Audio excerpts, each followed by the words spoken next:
พระเจ้าเลือกเขาแน่เนาะเพราะฉะนั้นเอาสมควรในอันนำเอาจิตใจตัวกายของเรานี้ถวายเกียรติแด่พระเจ้าอาเมนพี่น้องโอ้สมควรเอา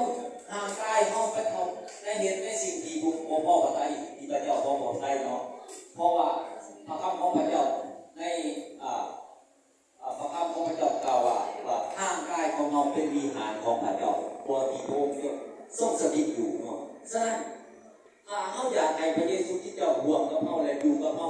พระเจ้าและเอาพระเจ้าเป็นหนึ่งในสิ่งของเราและพวกเขาจะได้รับพระพรเพราะว่าพระเจ้าเป็นเจ้าของพระพรเนาะผู้ที่จะมอบเราก็คือพระเจ้านั้น